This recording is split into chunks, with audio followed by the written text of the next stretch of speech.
Question number 6. চিত্ৰ 6.21 A B আৰু C বিন্দু তিনিটা ক্ৰমে OP, OQ আৰু OR ৰ ওপৰত আছে যাতে AB পেৰেলেল PQ আৰু AC পেৰেলেল PR দেখুওৱা যে BC পেৰেলেল QR। চিত্ৰটো ইয়াত আছে। P ৰ ওপৰত A বিন্দু, C বিন্দুটো OR ৰ ওপৰত আছে, B বিন্দুটো OQ ৰ ওপৰত আছে আৰু দিয়া আছে AB পেৰেলেল PQ আৰু AC পেৰেলেল PR। তেনে আমি প্ৰমাণ কৰিব লাগে যে BC পেৰেলেল QR। দিয়া আছে AB পেৰেলেল PQ আৰু AC পেৰেলেল PR প্ৰমাণ কৰিব লাগে যে BC পেৰেলেল QR।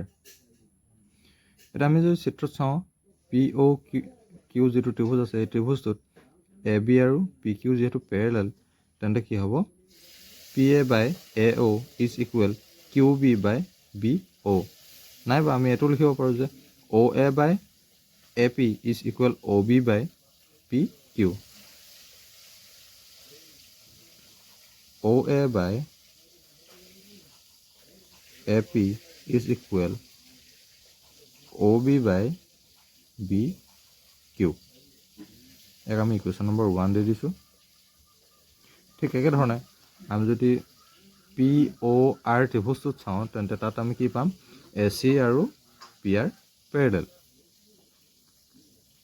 ত্ৰিভুজ PORত AC পেৰেলেল PR এতেকে কি পোৱা যাব আগৰ নিচিনাকৈ OA by AP is equal OC by CR। OA by AP is equal OC by CR। এইটো হৈছে ইকুৱেশ্যন নম্বৰ 2।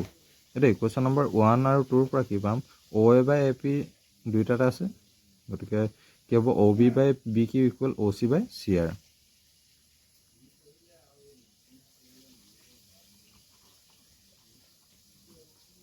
সমীকৰণ 1 আৰু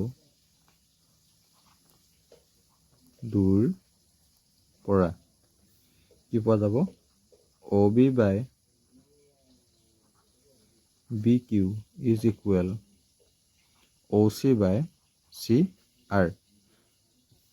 এতেকে এতিয়া কি পালোঁ চিত্ৰত যদি চাওঁ OB by BQ is equal OC by CR তেন্তে কি হ'ব BC আৰু QR পেৰেলেল হ'ব।